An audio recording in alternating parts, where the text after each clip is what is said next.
নমস্কার বন্ধুরা, জয়ার পাকশালাতে সবাইকে স্বাগত।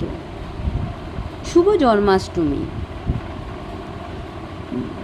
সপ্তাহে এরকম একটা দুটো দিন থাকে যেদিন আমরা নিরামিষ খাই, ভেবেই পাই না কী রান্না করি, বা বাড়িতে কোনো গেস্ট আসলে তখন কি করে দেব, এটাই চিন্তায় পড়ে যায়।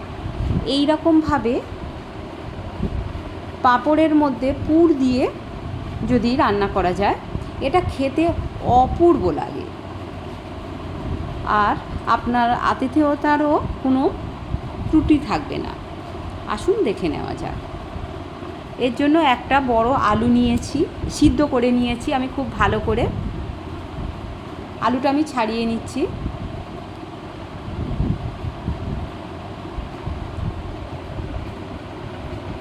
খুব ভালো করে আলুটা ছাড়িয়ে নিতে হবে। আর আমি 100 গ্রাম পনির নিয়েছি। আমি পনির আগেই রান্না করেছিলাম, কিছুটা পনির বাঁচিয়ে রেখে দিয়েছিলাম। এটা খুব কম পনিরে খুব সুন্দর লাগে। আমি ধনিয়া কুচি দিলাম, লঙ্কা কুচি, জিরের গুঁড়ো, ধনিয়ার গুঁড়ো, লঙ্কার গুঁড়ো আর গরম মশলা দিলাম, নুন দিয়েছি। এবারে পনিরটা এইভাবে গ্রেট করে দিয়ে দিলাম। খুব কম পনিরে অপূর্ব টেস্ট লাগে।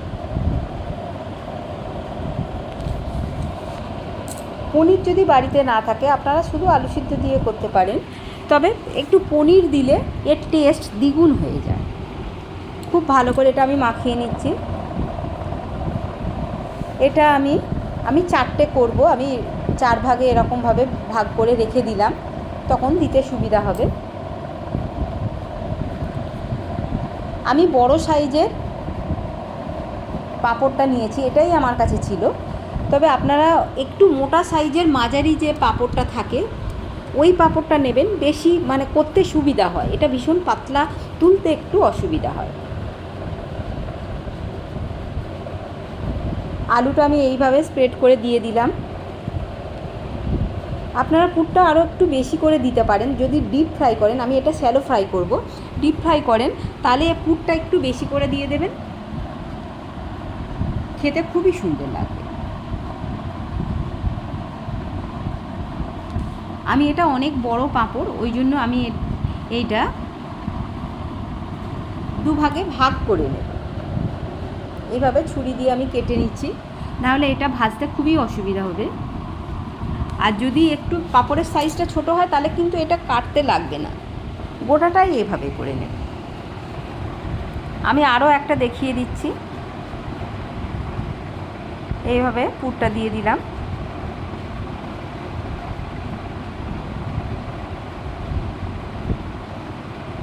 এইভাবে একটু হালকা হাতে একটু স্প্রেড করে দিয়ে দিতে হবে।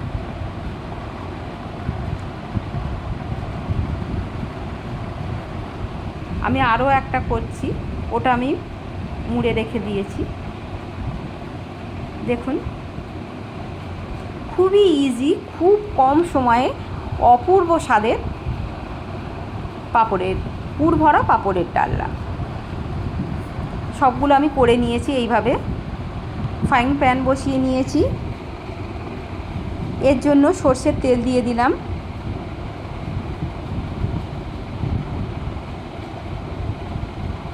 এবারে একটা একটা করে আমি ভেজে নেব। ফ্লেমটা মিডিয়ামে করে রেখেছি।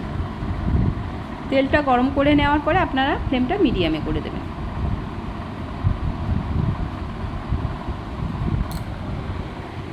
আমার প্যানটা ছোট, আমি 4টে এইভাবে করলাম। আমার কিন্তু 8 পিস হয়েছে। আমি বড় বড় 4টে করেছি। আমার এখানে সবগুলো একসঙ্গে ভাজা যাবে না, ওই জন্য আমি 4টে 4টে করে ভেজে নিলাম।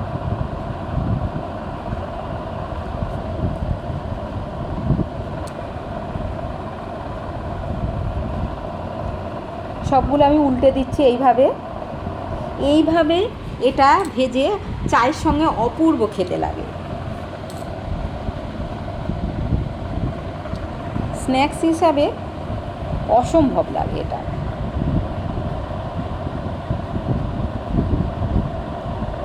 দুদিকটা বেশ একটু কড়া করে এটা ভেজে নিতে হবে, একটু লালচে করে। আর এটা হয়ে গেছে, আমি তুলে নিচ্ছি।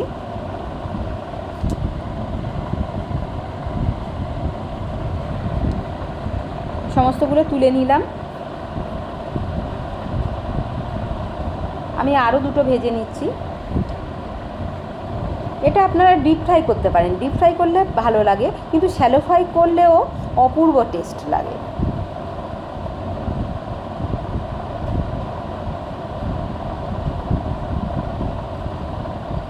আমি এই দুটো এইভাবে লালচে করে ভেজে নেব। রেসিপিটি ভালো লাগলে লাইক, শেয়ার, কমেন্ট এবং সাবস্ক্রাইব করতে ভুলবেন না। পাশে থাকা বেল আইকনটি প্রেস করে দেবেন। আমার নেক্সট ভিডিওর নোটিফিকেশান সবার আগে আপনার কাছে পৌঁছে যাবে। সবগুলো তুলে নিয়ে ফ্রাইং প্যানের মধ্যে আমি সর্ষের তেল দিয়ে দিলাম।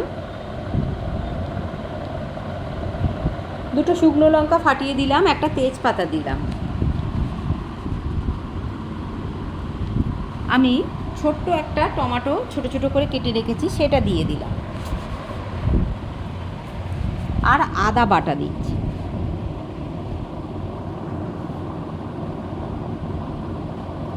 মশলাটা খুব ভালো করে কষিয়ে নেব।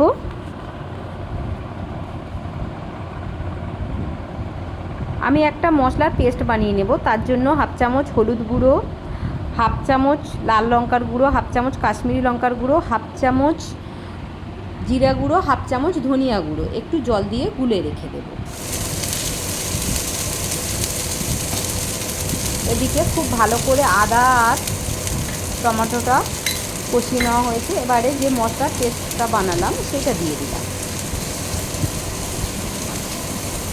মশলাটা খুব ভালো করে কষিয়ে নিতে হবে।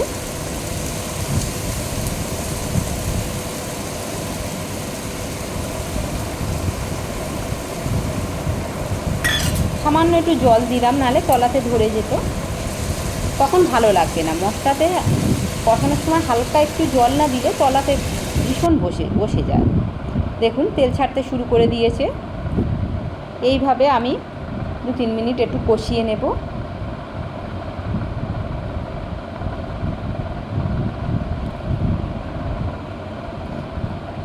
এবারে আমি জল দিয়ে দিলাম পরিমাণ মতো। এটা ফুটতে দেব।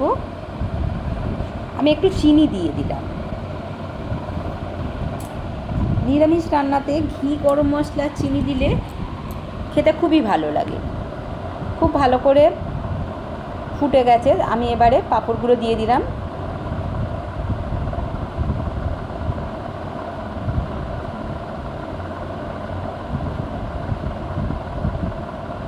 অসম্ভব সুন্দর খেতে, আর দেখতে তো কেউ বলবেই না এটা কোনো নিরামিষ আইটেম।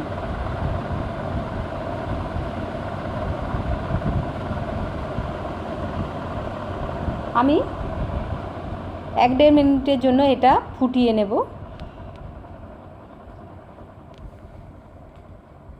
আমি এর মধ্যে হাফ চামচ ঘি দিলাম, আর হাফ চামচের একটু বেশি গরম মশলা দিয়ে দিলাম। ফ্লেমটা এবারে অফ করে দেব। এটা হয়ে গেছে। দেখুন কত সুন্দর দেখতে লাগছে। আপনি কাউকে খেতে দিয়ে যদি না বলেন, সে বুঝতেই পারবে না যে এটা কোনো নিরামিষ আইটেম খাচ্ছে। এতটাই টেস্টি, আর দেখতে তো অপূর্ব।